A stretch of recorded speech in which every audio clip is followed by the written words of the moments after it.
theming this. Yes, yes. As I mentioned, Julie, I'm gonna start talking about the event in Portuguese, and then we just continue in English. Okay, is that okay for you? No problema.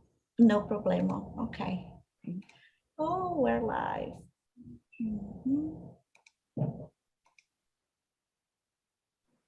Oh, so sorry. Yes, yes. As I mentioned, Julie. Okay. Bem-vindos todo mundo. Hoje nós teremos mais um dia do nosso evento. Eu queria dar as boas-vindas a todo mundo, a todos, a todas e a todes que estão aqui nesse encontro. E o tema de hoje vai ser Reforçando o Apoio, discussão política com Julie Zerovic e Nelly Pedro. Bom, eu vou começar falando um pouco sobre o nosso evento.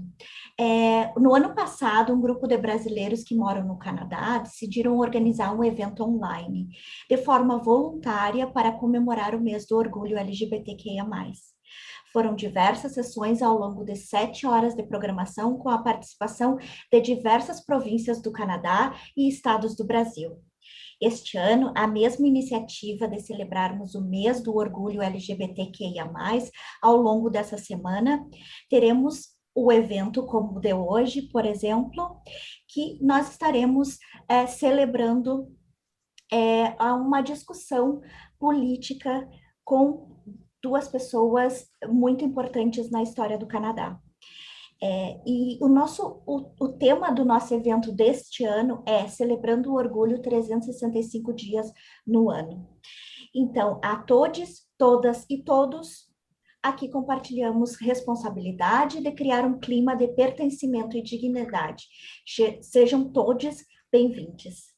Okay? Obrigada. Thank you.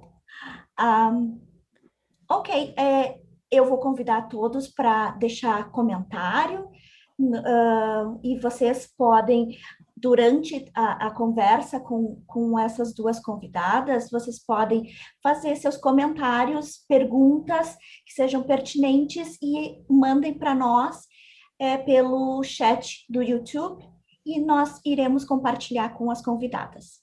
Ok?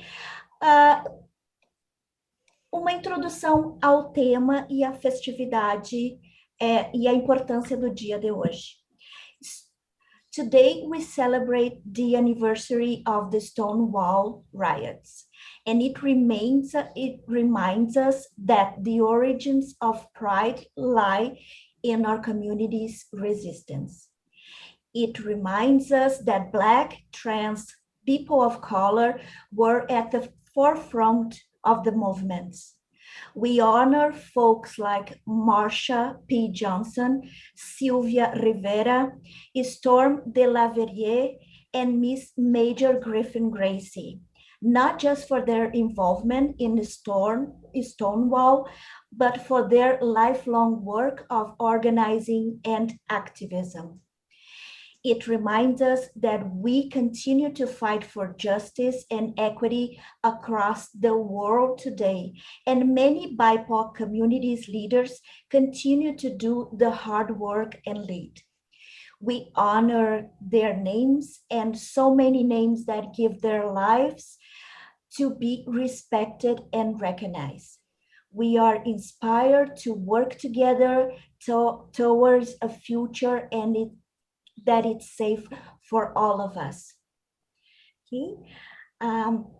Today we will have, we honor the presence of Julie Zerovic, and as a member of the Canadian House of Commons, member of the Liberal Party, she has represented the Toronto riding of Devonport in the House of Commons of Canada since her initial election in 2015, and was subsequently re-elected in 2019. Julie, it's a pleasure to have you here with us today. It's a pleasure to be here. Happy Pride. Happy Pride. Happy Pride. Did you want me to say a few words, or this is just my introduction? You can say what, but Jose, he's going to introduce Nelly. So if you want to say something before. No, it's okay. I'll wait till Nellie's introduced. We should introduce all powerful women on this panel. Perfect. Thank you. Okay, can you hear me now? Yes. Okay, great. So it's with great pleasure and honor that, we invited both Nelly and Julie to be on the panel. I really want to introduce Nelly to the Brazilian community and to the world. I have known Nelly for quite a while. We won't mention the years that I've known Nelly. She's very well known in the Portuguese community. She has a TV program. She was a pioneer, I believe, in Portuguese women on television here in Toronto. I also believe that she was a pioneer in women going into politics. And she was a school board trustee. She was elected. She ran for office. And she has been a great model for younger women in the Portuguese community. And then in the past few years, she has become more engaged in philanthropy. So she's actually helping the Portuguese community in various events. I know that she was quite busy over the weekend helping a person with a disability. So that's quite a pleasure and an honor to be introducing her. I also believe the reason I wanted to invite her today is because she has really been the pioneer for representation for the LGBTQ community going back decades. She was really there for us from the get-go when it was not really accepted. And she stood side by side with us and she promoted equality for LGBTQ. I think this is very important. And also, I do believe that a bit later, she's going to mention the work that she did as a trustee, which is historical. It is really pioneer work. And so she has been a great ally. Okay, she's married to a very fine man. He's a very creative person. I always liked his Cesar Pedro. He's quite a technician. He produces beautiful productions for her show on a weekly basis, and they do have a son together. So that's quite amazing. I also know that Nelly is a family person. She very supportive of her family, and then I think she's going to share with us a bit later. And she was also the president of the Business Federation of Portuguese Business. So that's quite unique for a woman as well to take that position going back a few decades. So, and in all of this, she's definitely very fashionable. So, I think it's quite unique too, to have all these things in one person, but she always loved fashion. So she likes to make an entry, and that's amazing. So I'm so glad, Nelly, that you are here with us to share your story, and welcome. Thank you so much. Quite an honor to have been invited for this panel with Julie and yourself and the Brazilian community, and also not only, but the Portuguese in general, and to support Pride. And Julie, I'm so sorry I didn't introduce you with all this this information that Jose was introducing Nelly with all this. I'm so sorry. It was just point direct. No, thank you. Okay. Okay, so it's starting. We organized some questions for you, Julie, and then later for Nelly, and we are here to discuss all the work that Canadian government are doing for our community. And I wanted to ask you about something that it's very recent, and it's a news that is very recent, and ask you about it. Last June 22nd, the 2S LGBTQ plus community had a major victory by banning the conversion therapy. in your point of view and knowledge, why did it take so long to happen? So first, thank you so much, Chris, for the question. But before I go into it, it's just because I feel, first, I just want to say what an honor it is for me to be here. And I want to also say how proud I am that this has been organized. For a really long time, there hasn't been this type of a group or organization within the community. And so big kudos to you, Chris, Jose, to Arnon, to everybody who's organized this. So thank you. I said Happy Pride when I started. I just want to give a little bit of a preamble. One of the key reasons I ran for the Liberal team in 2015 was because the Prime Minister said that diversity is our strength in this country. And it really means a lot to me when we have the leader of our country say that it doesn't matter what your background is, what your sexual orientation is, how much money you have, what your religion or your culture is. You are equal in this country and you have an equal chance to succeed. So I just wanted to say that. I also want to say I was really proud that our Prime Minister was the first Prime Minister ever in the history of this country that joined the Pride Parade in Toronto. And he didn't just join it by walking down the street and sort of leaving after half an hour. He was loud and proud and screaming the whole way. And he's since joined sort of, the Montreal and Vancouver Pride Festival. So to me, it means a lot that it's not just our Prime Minister saying diversity is our strength, but also showing it. And I also wanted to just acknowledge that there were some significant changes to our criminal code in order to ensure that one, we make it an offense. We made it an offense we added gender equity as a prohibited ground to the Canadian Human Rights Act to ensure that people of all gender identities are protected from discrimination. So, that's just one. And I know our Prime Minister has also given a formal apology to the LGBTQ community for formal government discrimination in the past. So I just wanted to make sure that we put that on the table because I feel that it's really important. It's not we're a Johnny come lately type of group. It's something that we're really passionate about and we're really fundamentally from the very core of who we are, believe in. So in terms of your conversion therapy, look, our government has been in since late 2015. So I know that we spent quite a bit of time in our first mandate, sort of changing the Human Rights Code, making some other adjustments, doing the formal apology, working on the Rainbow Railroad as well, by the way. So there's a number of things that we worked in our first mandate. Our second mandate started in late 2019. And as you know, since then, the vast majority of time has been taken with us battling the COVID.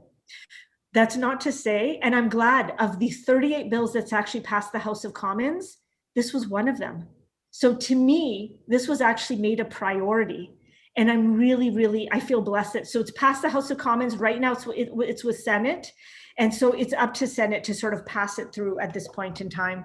So for me, I actually think that we've made it a priority. If it took so long, it's just, the Conservatives were in power until late 2015 when we came in. We fundamentally believed in this, and I'm really delighted that we managed to get it through Parliament. Great, thank you. You can, Jose? Yeah, fantastic. Yeah, so one of the things that I would like to tell everyone is the reason I like working with Julie is because I have been doing quite a fair amount of research on her and her team, and I really feel that you practice what you preach. You're actually very engaging, and then you hire LGBTQ and they participate in your campaign. So then you're really not just a politician that will just say, well, I'm going to do this, but then you do something else. So it's quite amazing to go to a place where your staff members are there and they are quite diverse. They're quite young, and you see men and women, and it's quite amazing. So it's really an honor for me to work with you, and I like a politician like you. Okay, so and I do believe that that's true. I mean, ideally, I think the conversion therapy should have been dealt with sooner. because it really affected the LGBTQ community at large. And we won't go into a lot of detail, but then it has been very traumatizing for LGBTQ across the world, as you know. So I'm proud that you guys did it. I'm glad you did it. And so that's fantastic. And also you are engaging the Brazilian and the Portuguese community. You mentoring us and coaching us, and which is a marvelous thing to do. And I don't know, Chris, if I can ask one of my questions. Of course. Okay. Go ahead. So, so one of the things that happens is our prime minister made a commitment. I can't remember the exact date, but then it was a few years ago, before the last election, that he really wanted to promote LGBTQ safety and rights across the world. And he wanted the countries to come together. He wanted communities to get involved. And so I'm asking you, do you have any plans now to develop that vision? And are you including the Portuguese and the Brazilian local communities so that we can then connect with the international community? Because that would be an amazing thing. Well, thank you for that question. Thanks for the kind words, by the way. One of the things that I think some people may know or may not know, I'm also co-chair of the Canada-Portugal Parliamentary Friendship Group. And then I'm also chair of the Canada-Brazil Parliamentary Friendship Group.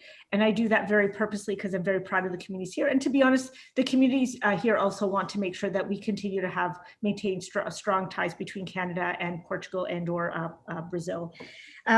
So look, what we've done is we committed to LGBTQ2 secretary in 2017. And in our budget of 2021, so just this year, we've actually funded the secretariat to a tune of $7.1 million and then an additional $15 million for LGBTQ2 projects fund. It's not the total amount of money that's actually just going to LGBTQ2. And the reason, the correlation between that, Jose, and sort of international work. So one, the Secretariat is now funded to actually set its priorities. What are its priorities nationally and what's its priorities internationally? So I'll give you an example. In the last parliament, there was quite a bit from 519 and a number of different groups across Canada that told us that we needed to do more work on the Rainbow Railroad. Okay, so because as you know, a number of countries of the world, it's illegal, and you are actually you could actually be killed if you actually admit to being LGBTQ2. So we try to step up our efforts in the last election around that. There are those who would like us, and we'll get to a later question, that would like us to do more on the HIV in terms of international, the global movement around that. And so we've done quite a bit with the Bill Gates Foundation. We did quite a bit more, I believe, over the last year in terms of providing some dollars internationally around ensuring everybody has access, affordable access to HIV vaccines. But I think more can be done. So my point is, now we've got this secretariat. The secretary is now being funded, and now it's up to the secretary to say, we would like to actually prioritize certain things for Canada and certain things for the world. I'll give you one more example, and Jose, you would know this. So I started a Davenport LGBTQ2 committee as part of my office, because I finally found amazing people like you and Chris and a number of really great people who wanted to mobilize around the LGBTQ community.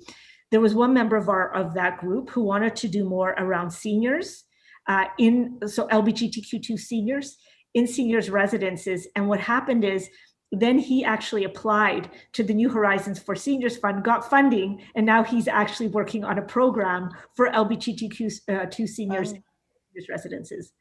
And so for me, now that could actually be elevated to the national level.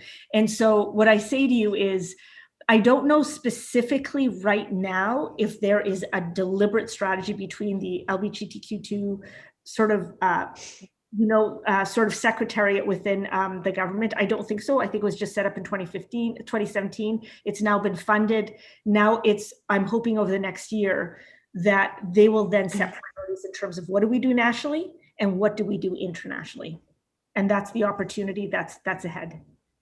Fantastic. Very good, very good. Okay, Yeah, so Chris, yeah, and Julie, following the same thing that you are mentioning about the funding, and do you know that are you aware of the big movement that organizations such as the 519, the Enchante Network, Youth Line, Pride at Work, and many others are calling for the federal government to invest 25 million annually and the LGBTQ plus capacity fund. So the fund must be renewed, increased, and delivered in a way that that adequately supports our community. Are you aware about this movement? And do you think it is appropriate to, because I think this movement was created because of the COVID. I'm not think. I don't think I have absolutely sure about it, and because there's some lack of assistance to the LGBTQ community due to isolation and mental health and things, and this the increase of this fund will be significantly important for the community. So I actually wasn't aware about the 25 million sort of ask for building capacity in LGBTQ2 community. But what I would say to you is, in addition to the 15 million for the Secretariat, there is an additional 7.1 million for an action plan. So an LGBTQ2 action plan. And what I would say to you is, as part of the Secretariat, as part of the action plan, if you prioritize saying, we need to be building capacity within the LGBTQ2 communities across the country, across ethnic groups on specific topics, the dollars are there for the community to actually step up and use that money to come up with a game plan and then sort of move that forward. So I'll give you an example. If you look at our budget 2021, we actually put a substantial amount of money for the Black Canadian community to build capacity. So it's capacity building for them, as well as to help promote Black Canadian businesses because of the systemic discrimination, historic, in our country against them. And so that actually but that's after many years of the community actually mobilizing and saying, this is a key priority for us. So what I would say to you is, now we have set the stage. We've set the stage in terms of Secretariat, proper funding for it. For an action plan, proper funding for it. Now I pass the baton back to the community to say, now that that's there, I invite you to step up, become part of the leadership of the Secretariat and the action plan. And I'm happy to do everything I can to help you sort of be part of that moving forward. And I look forward to all the amazing things that you guys will recommend and do moving forward. Fantastic. Very good. Thank you. Okay, so then Julie, I'll go to my next question for you. Okay, so as we all know, Canada presents itself as a safe haven for trans people and HIV and LGBTQ community. However, the lack of documentation as a non-immigrant poses some challenges for the community and for the individuals who arrive hoping to find a home. And so what do you think the federal government's role is or should be? Yeah, I mean, out of all the questions, I think this is one of the toughest ones because I have a really big heart. And for me, I want all non-status to actually have access, to sort of the basic necessities of life here. So here's what I'll say to you. If there is any members that come in through the Rainbow Railroad, they do have protection. So there is a pathway to citizenship that we do set up with them because we work with the community around that Rainbow Railroad. Okay, so I'm going to sort of separate those that are outside of that community, outside of that sort of stream. I will say to you that for those that are here that are non-status, whether they are part of the LGBTQ2 community or otherwise, they do have access to things like the COVID vaccines. I think, as you know, that's available to everyone. So we had a clinic, I visited on Friday, FCJ, and they know a lot of the refugees and the non-status here, and they made sure to articulate very loud, and they are on their 5th vaccine as of last Friday for those that are non-status. And so there's nobody that's being turned away. And even like Davenport Perth, I was there last, I don't know if it was last Saturday or the Saturday before. I lose time, to be honest, because there's so much that goes on. But we weren't asking for health cards there. So if you didn't have a health card, it was okay, you could do that. In terms of any other supports, that is really, it's a tough question, Jose. You'll be hard pressed to find any government around the world that offers free healthcare services to anyone who is non-status. So for me, what's important for me is to try to find a pathway to normalize non-status people in this country, particularly people who came here to work, to try to fill certain positions. And I don't discriminate whether they've fallen ill or whether they are ill or they have a particular ailment. For me, if you've come here to try to contribute, and you've been here for a while, you've been largely socially and economically integrated, I know I want to try to help find a pathway to citizenship. So we don't have one right now. It is very difficult. And I know you can understand. I know that audience members can understand as well. We have a social welfare system, but the way it works is that people work and pay into that system, and that system becomes available for everyone. And so that's kind of the social contract we have in our society. And it doesn't mean that we don't try to be generous. I think we try. There are more things that we could do. But I think that's where it's at right now. If you know of another country, Jose, that actually offers free healthcare services to the LGBTQ community that are non-status, I would love to know of that example, because then I could look at that as an example and see what it is that maybe we could adopt here. Okay, very good. Thank you. Mm-hmm. Okay, Chris. Okay, I just want to ask you, Julie, if there is any support from you in case we wanted to organize a group and submit a grant to create something bigger, or a community organization that could address mental health and support to LGBTQ community, not just for the Brazilian community, but also the Portuguese community. So thank you for that excellent question. So Nelly would probably be able to relay this even better than me, but there was a particular mental health program that was delivered in Portuguese at a Toronto Western Hospital. And then last year, they ended up cutting the support for that program, and that was really awful. What I did is, so as everybody knows, mental health and all healthcare is actually delivered provincially, okay? Mm. But what we do at the federal level is we do give health dollars, and we have been in the last 6 years been giving extra dollars for mental health.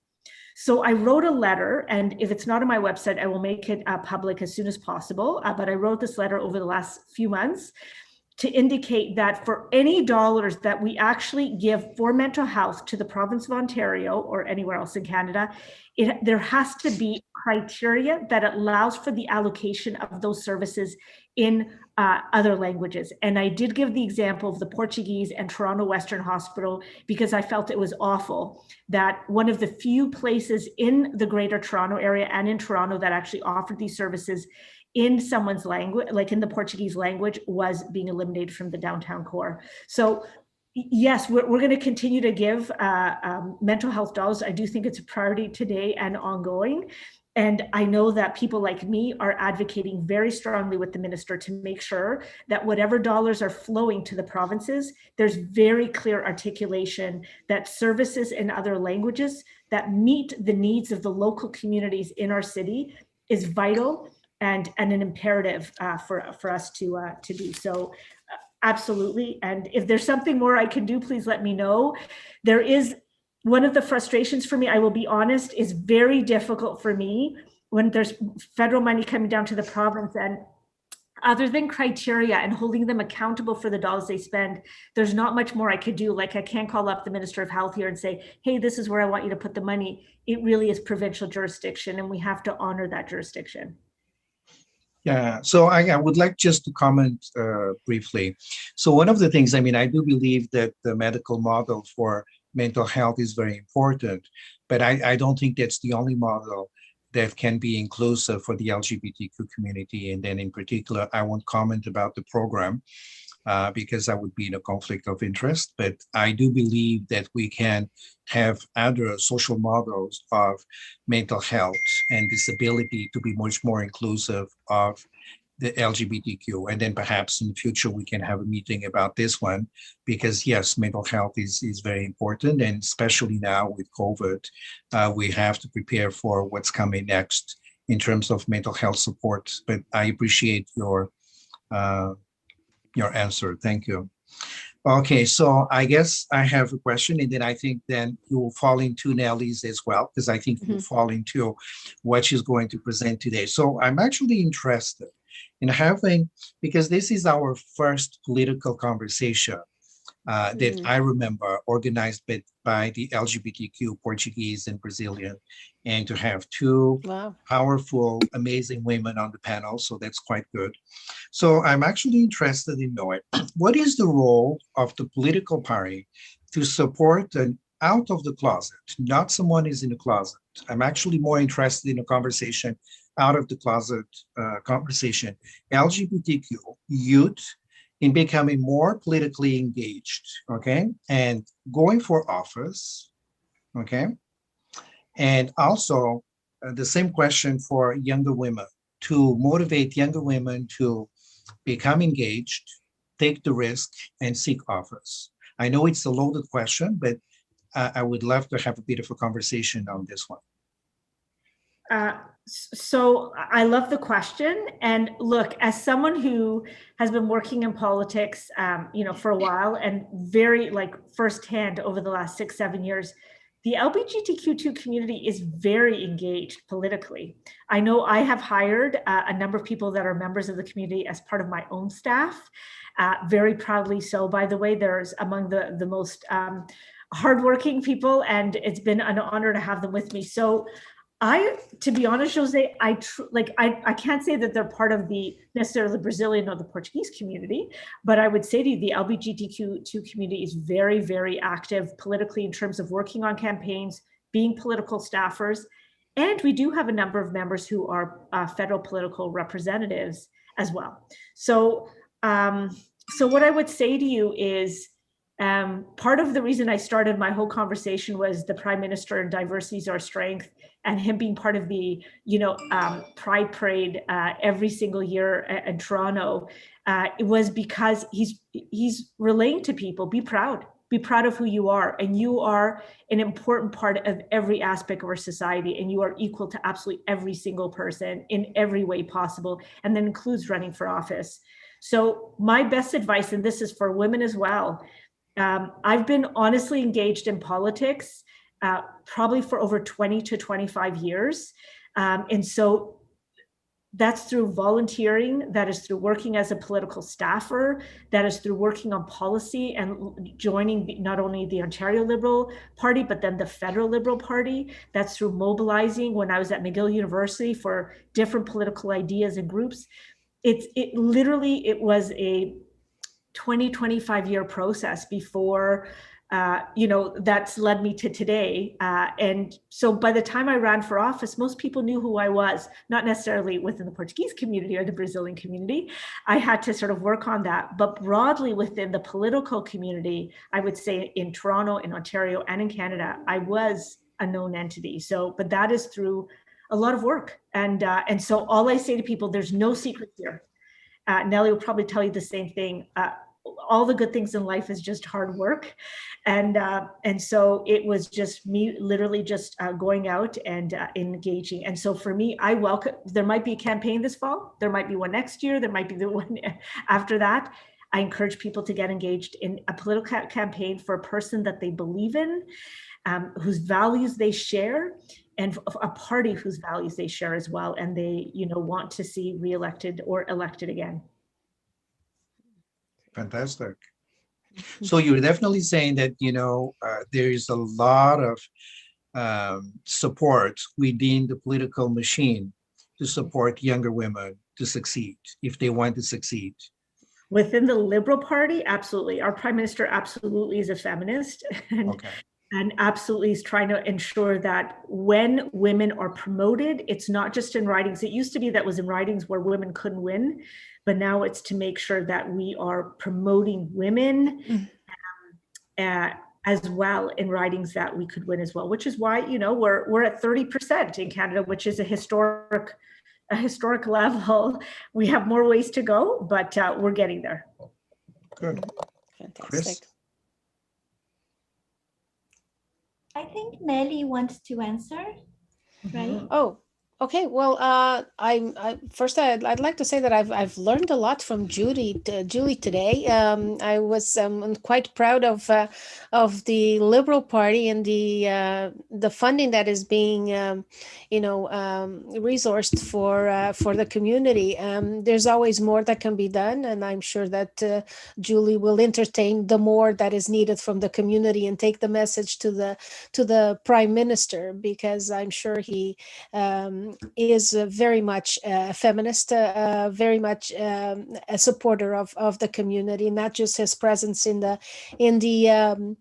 Pride Parade in the last few years, because sometimes people just look at that as being campaigning and being a part of a showing off, and where was he before the 2015? But I know he has the heart for the community, and he's someone that I'm proud of having of lived in Canada when his father was Prime Minister, and now when he's Prime Minister. So I'm not dating myself, but thank you, Jose, for the kind words that you provided and brought me back to a lot of the things. I first ran in 1994, and I made a decision that I ran for school trustee in 1994. My son was 3 years old, and he was entering school. And I just didn't like what was happening in the school system. I said, this is what's happening, because it had been quite a few years since I was in school, and I never went to kindergarten here or preschool here, because that was my time spent in Portugal. I came here when I was 10 years old.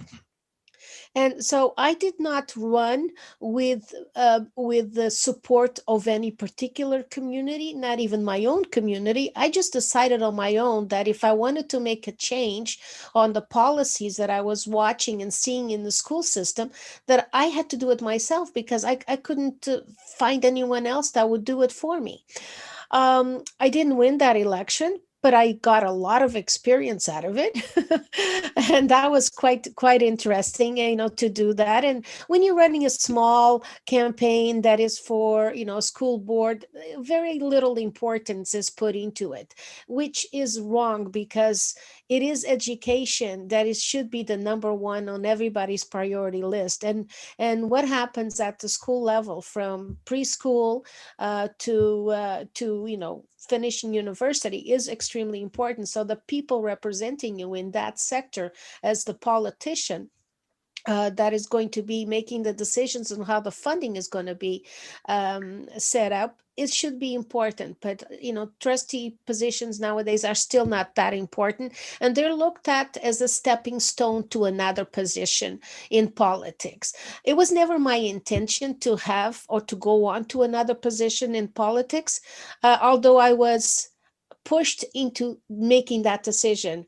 In 1999, I think it was, maybe in 1998, actually, where I became a Liberal candidate. No, not 98. What am I saying? Yes. Yes, 19. I ran again for school trustee, and I did win for school trustee. In the year 1999 is when I won, and I started a term in December of 99 as a TDSB trustee for the area of Davenport, which is where I've always lived. So I've that particular one, I was I didn't even realize I had won until somebody said to me, "Hey, you won." I was campaigning for somebody else. I was campaigning to get Mario Silva elected in the area for his additional term as a city councilor. So I wasn't really, I put my name on, but if I won, I won. If I didn't, I didn't. At that point, it wasn't so much of an importance and issues, but I did have the issue of what was happening with the school playgrounds at the time. So I think that if you find something that you're passionate about as a young person or someone, and you want to make change, and you can't seem to find that change or support for that change, then get involved. Just decide to do it, and start to gather your friends and your supporters and your relatives and the strangers on the street, and you go up to them and say, "Hey, if I run, will you vote for me?" And they may look at you strange. And it's not easy to campaign as a Portuguese woman in the Portuguese community in an area like Davenport, because you do get that thing at the door, vai lavar a louça, por que não estás a fazer o jantar em casa? Por que estás a bater à minha porta? In other words, why are you knocking at my door? It's dinner time. Why aren't you home making dinner instead of running for politics? That you get at the doors. I don't know if you got that, Julie, at the doors, but as a Portuguese woman, I got that at the doors, because it was like, why are you doing that? Let somebody else do it. It doesn't seem to fit your not personality, but your background, because there was not that many women that have put their name forward to run politically.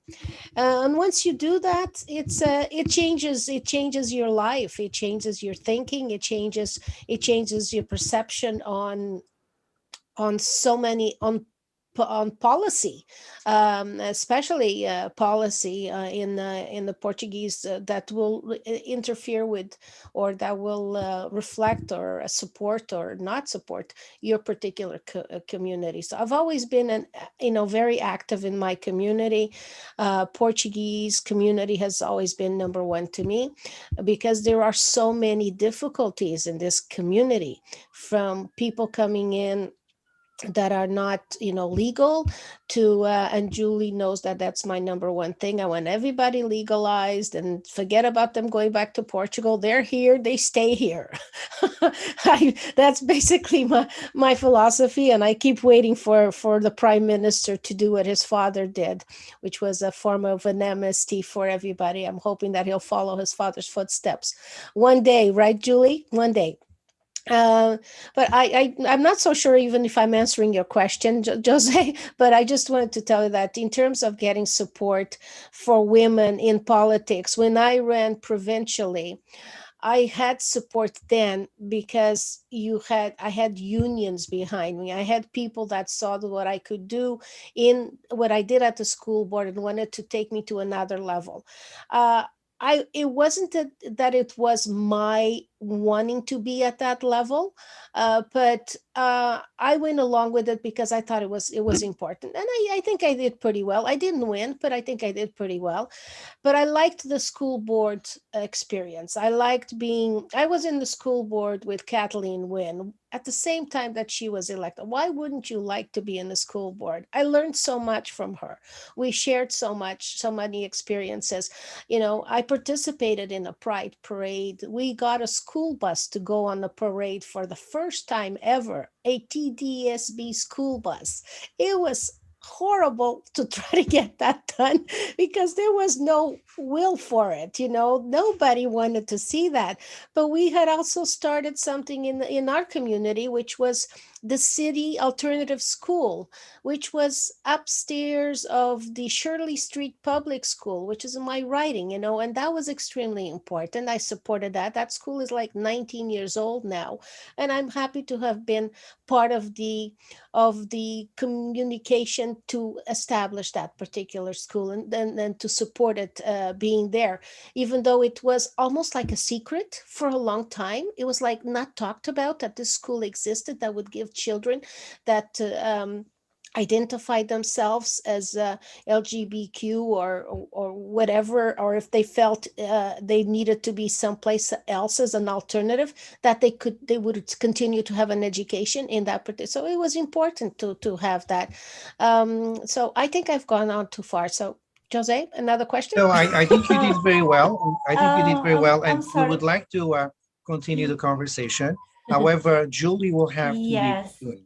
Yes, And I'm so sorry, I Julie. apologize. Because I Nelly was apologize. It's a politician's That's fine. life. Yes. Okay. So, Okay. Julie, would you like to? I mean, from on behalf of the Portuguese LGBTQ, thanks for participating. If you want to say something, and maybe Chris. Yeah, I just want to thank you, Julie, and on behalf of our Brazilian community, thank you so much. I hope to meet you in person one day. I do too. I mean, I'll just finish off because I know that Nelly has a lot more, I think, really important things to say to the community. So so I apologize to Nelly in advance, but I just want to say, hi to you again. I love you guys all. I'm really so proud of you for organizing this. It's so important. And as we proceed and as we get into the fall, I'm very happy to be working with the community on how is it that I could sort of bring your voice to the national level and maybe be part of the LGBTQ2 Secretariat and Action Plan moving forward. So thanks for the honor of being here today. Thanks to Nelly for her leadership. Thanks, Julie. She does. Thank you. And I look forward to seeing you guys this summer. Anyways, Yeah. take care. Safe. Bye. Thank you. Thank you. Bye-bye. Thank you. Bye. Nelly, I just want you to continue to finish what you started saying, and I do have a question. I don't know if you wanted to continue speaking in Portuguese or in English, Não, whatever you like. podemos falar em português, porque o meu português ainda está ok. Ah, que ótimo. Que Está ótimo. ok, sim. Eu tenho uma pergunta das pessoas que estão nos assistindo, né? E como tu tens experiência na área educacional, eu vou ler aqui a pergunta para ti. Tá bem. E qual é a tua opinião sobre o assunto de LGBTQ nas escolas públicas e como é incluído o tema do programa? E a diferença entre os temas entre escolas públicas e escolas católicas. Isso é parte da pergunta de uma mãe, então uma questão assim genuína, né, de curiosidade. E se tu puderes responder. Sim. Well, como eu tinha dito durante a conversa antes, a minha resposta antes, que a direção escolar pública, eu não tenho muita experiência com a direção escolar católica, por acaso a minha própria opinião é que só deve haver uma direção escolar que possa dar os mesmos serviços, porque temos a repetir muitos dos serviços e só custa mais e só por causa de ter classes religiosas, mais nada do que isso.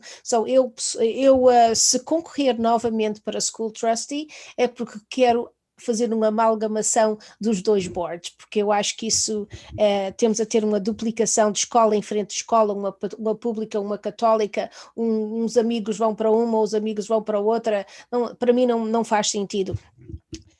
Na direção escolar pública, sim, há apoio, tem havido apoio, como eu disse, da City Alternative School, que foi, em princípio, já a primeira escola que foi fundada para assistir a crianças jovens que se identificavam mais com o LGBTQ o trans community. Essa foi aberta já há 19 anos, já há muito tempo que essa escola existe. Há vários programas dentro da direção escolar para isso, para ajudar as pessoas que se sentem que precisam de apoio, que estão a ser bullied, especialmente, porque bullying é um problema enorme nas escolas, mas especialmente mais difícil para aquelas crianças que são bullied por causa da sua sexualidade. Isso não faz sentido nenhum. Só há vários programas e os pais têm que se informar o que é que existe em qual. E há escolas alternativas também. Neste momento eu acho que há duas em Toronto, mas também há uma, por exemplo, ou foi fundado recentemente para for the First Nations, the First Nations a great gay LGBTQ school. This is being considered by the TDSB. I don't know if you've heard about that, but it's important que isso aconteça também para todas as pessoas que necessitam. So, importante é falar com o principal da sua escola, onde tem a sua criança. É importante, se não tem lá os programas que acha que é necessário, os pais têm alternativas de poder levar as suas propostas para a frente para estabelecer os programas. Pode haver uma área onde não há o programa, onde a pessoa está a viver e onde aquela criança vai para a escola, mas pode haver noutras áreas. E é só uma maneira de poder comunicar primeiro com o principal da escola, até às vezes com os professores, depois o principal da escola, depois o superintendente da área, para criar os programas que vão ser adequados para as crianças que vão necessitar. Isso é o que eu acho que tem que ser feito e eu acho que as direções escolares têm que têm que responder às perguntas dos pais para poder dar esse serviço, porque é o tempo mais difícil para as crianças, é quando estão naquelas idades de 4 anos a 10 anos de idade e que se estão a tentar identificar e não se veem nos outros colegas escolares e isso deve ser uma pressão enorme nessas crianças, de qual os pais podem tentar o máximo possível para adquirirem os serviços necessários. Nelly, eu tenho também uma pergunta aqui de outro participante da audiência, e ele está perguntando: is that the Triangle Program? Yes, the Triangle Program. Yeah, so the Triangle Program is the program from the TDSB. O Triangle Program é um programa que começou também já há muitos anos, quando eu também estava a fazer parte da direção escolar. E esse Triangle Program é o que pode ajudar também para também to direct the children to the right services. Yes, so it is the Triangle Program. Okay. Perfeito. Eu queria te fazer uma pergunta e depois eu vou ler um comentário também de uma pessoa que está nos assistindo, mas a minha pergunta é baseada na tua fala anterior, que tu disseste que o teu mote principal era representar a tua comunidade, e eu queria, assim, que tu comentasse, e eu também vou fazer um comentário do meu ponto de vista, e queria o teu conselho. A gente percebe que a comunidade portuguesa, ela é uma comunidade conservadora, né? Bem como a comunidade brasileira, assim, conservadora na questão de sexualidade, questão de identidade, questão do tratamento de mulheres, né, do tratamento com os indígenas. Então, como que tu ultrapassou essa barreira nas tuas lutas e no teu ativismo? Como é que tu atingiu a população portuguesa e como que tu observa que tu fizesse algum movimento educacional para que a população se desenvolvesse e compreendesse o quanto ser canadense é ser diverso e aceitar a diversidade, diferente dos países que a gente veio, né? Que eu falo isso pelo Brasil, um país extremamente conservador, com um racismo estrutural, né? E uma dificuldade muito grande né, de se adaptar à realidade de um país mais aberto, mais progressista como o Canadá.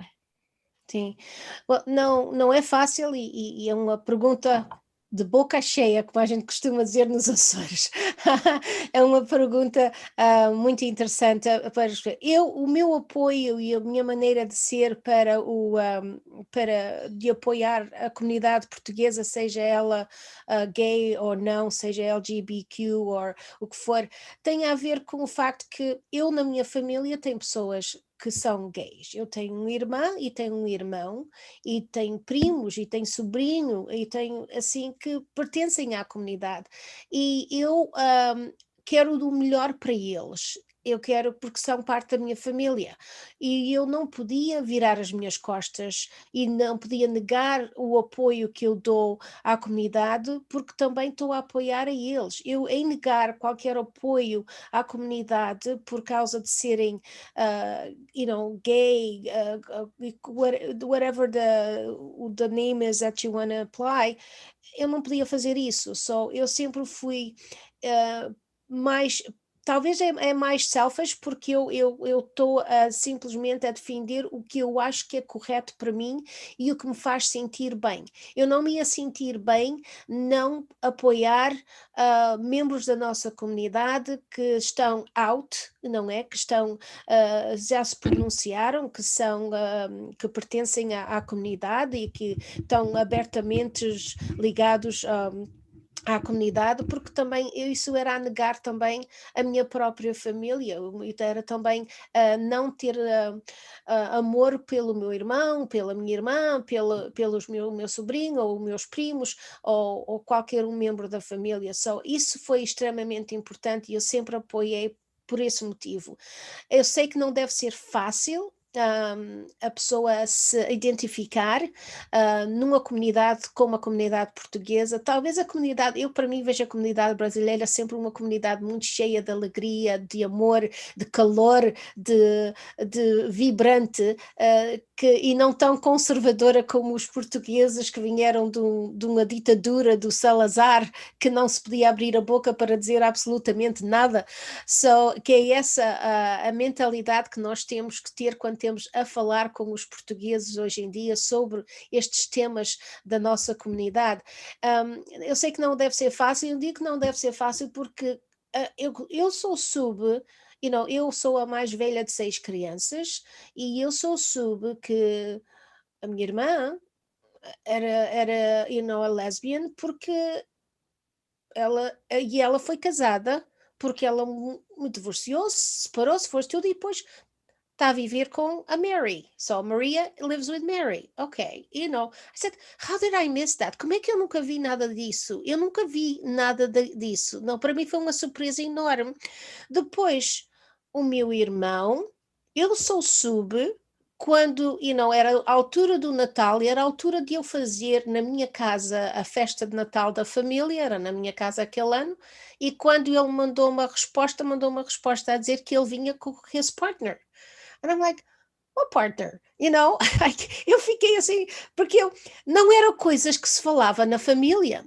Eles nunca abriram a boca, eles nunca disseram nada, ninguém questionou, nem eu, nem os meus pais, nem os meus outros irmãos ou irmãs, nunca ninguém disse, nunca ninguém chamou nomes, nunca ninguém falou no assunto. E eu achei que isso devia ter sido terrível para eles viverem naquilo onde ninguém falava sobre a realidade deles, mas nós não tínhamos a noção do que é que estava a acontecer, nem a experiência, nem outros exemplos falados na comunidade. Temos a falar nos anos de 90, nos anos de 90, nos anos de 90, porque o meu irmão, por exemplo, fez ontem 51 anos.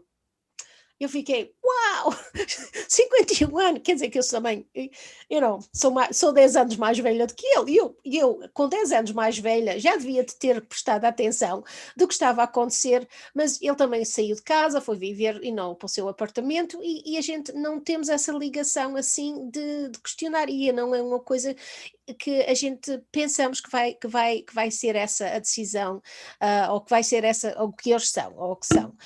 E é isso que acontece na comunidade portuguesa portuguesa hoje em dia, que muitas famílias, muitos pais, avós, assim, não sabem o que é, não sabem, amam aquela pessoa da mesma maneira que, sem saber, e isso deve ser uma pressão enorme para a pessoa, e depois como é que a pessoa vai fazer a decisão de fazer este anúncio público, porque é onde entra aquela parte conservadora da comunidade. Isso eu acho que era assim talvez até 2015, mais ou menos. Mas eu acho que de lá para a frente, eu acho que temos uma sociedade muito mais aberta, que a comunidade portuguesa, os pais, os avós, estão todos muito mais... já com mais educação, posso dizer, com mais informação, e que não vão levar nada disso a mal. Às vezes a pessoa talvez deve pensar que é mais difícil do que realmente pode ser, a estar abertamente a celebrar o que a pessoa é. Eu respondi à tua pergunta. José, did I answer any questions at all? Eu acho que sim, eu acho que sim. Okay, tá bem. Yeah. I feel so political because I don't seem I'm giving you the answers to the questions. Não, tu falou de várias coisas, mas respondeu sim, com certeza. Ok. José, queres perguntar mais uma coisa? Eu só vou ler um comentário e nós já estamos com 1 hora de evento. Se vocês tiverem mais, José, pergunta para a Nelly, ou a Nelly quiser fazer outra, né, mais colocações, a gente está aberto. Eu só vou ler aqui, então, André Andrade disse: como é transformador ouvir os presentes e perceber que existe um lugar onde ser gay, ser ativista, não significa correr risco à sua própria segurança vital. Ok, o meu irmão querido, beijinho para ti, meu amor. Ele diz que acha que é uma questão de empatia, tratar e aprender a ter empatia com as pessoas que têm ideias diferentes. Isso deve ser também um programa de governo, como no Canadá, ou não. Como a nossa MP falou no começo, né, é realmente um programa de governo, né, a aceitação da diversidade. Sim. E todas as atividades que foram... E isso é com o governo federal, e eu acho que também a nível do governo provincial talvez vamos ter que trabalhar um pouco mais, porque até hoje ainda nunca participou numa parada do Pride, que assim como também não tinha feito o irmão na cidade, eu espero que isto abra mais dessa forma, porque essa representação a todos os níveis é importante, e o apoio, e sim, tem que haver mais programas. Eu ultimamente tenho estado mais atenta ao que está a acontecer. O que vocês estão a fazer é de louvar, porque isto é completamente necessário, estas conversas, mas não tem acontecido.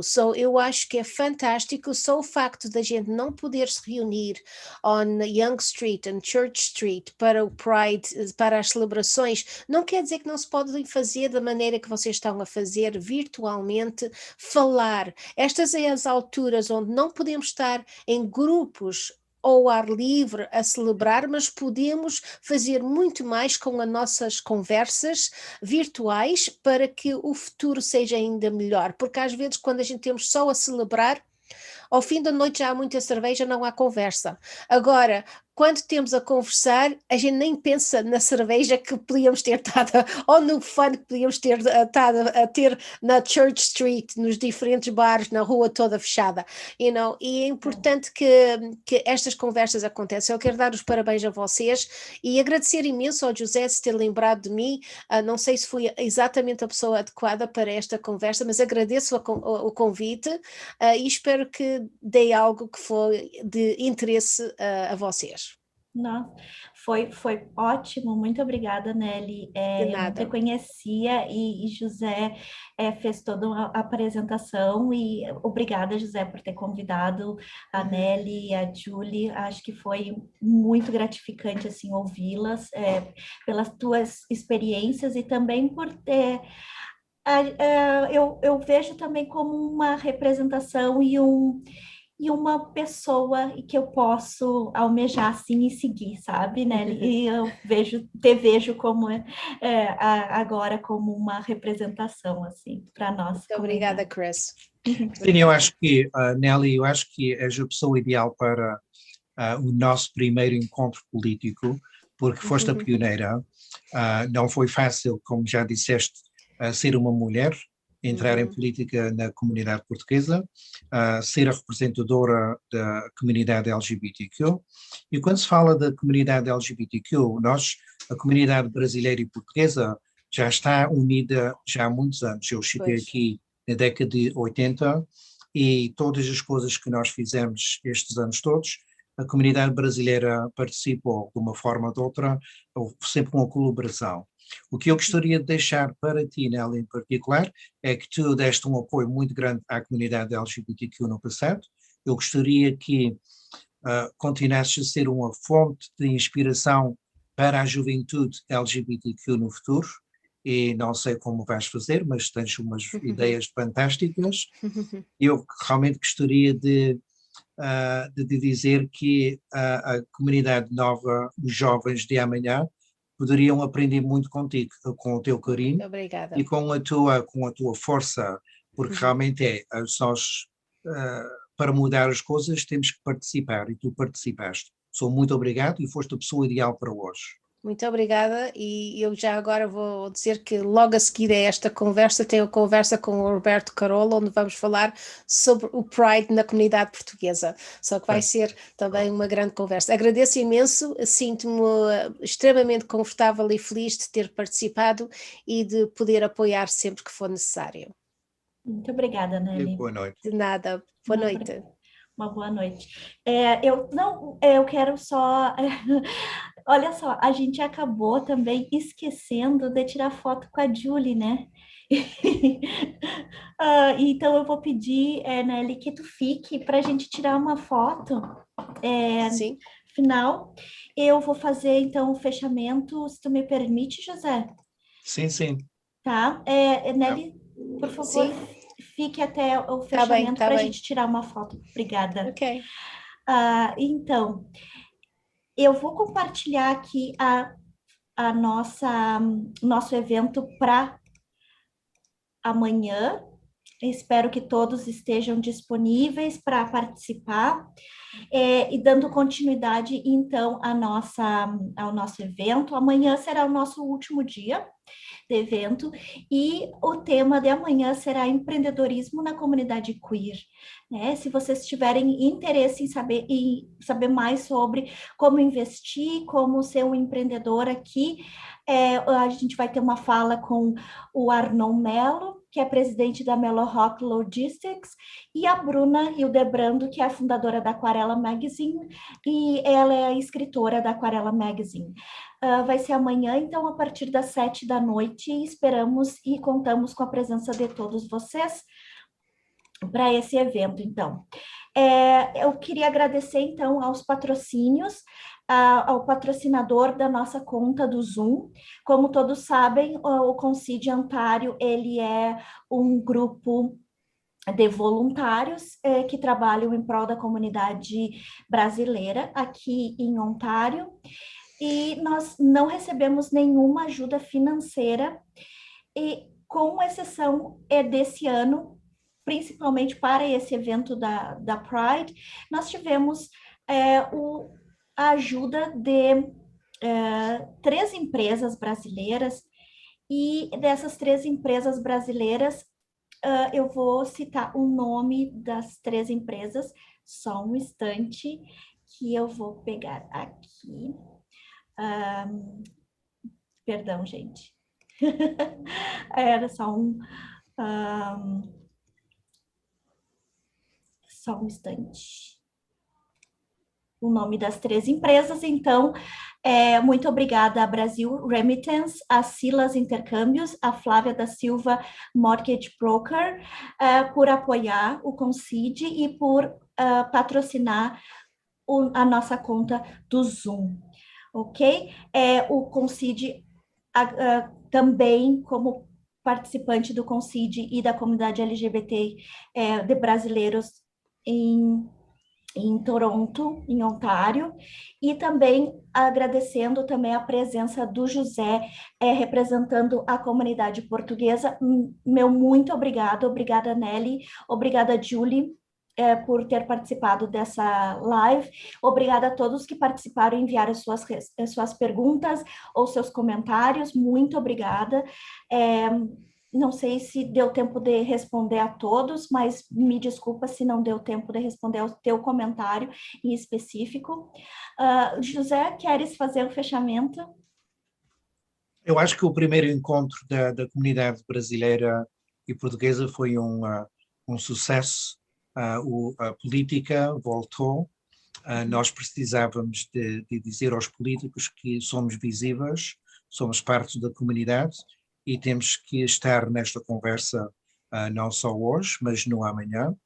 E realmente foi um prazer estar com a Nelly, que nos deu um apoio muito grande, e com a Julie, que nos vai ajudar. E realmente para o ano vamos ver se continuamos esta conversa e se aprendemos alguma coisa, não é? Portanto, Happy Pride. Happy Pride. Happy Pride, everyone. Thank you.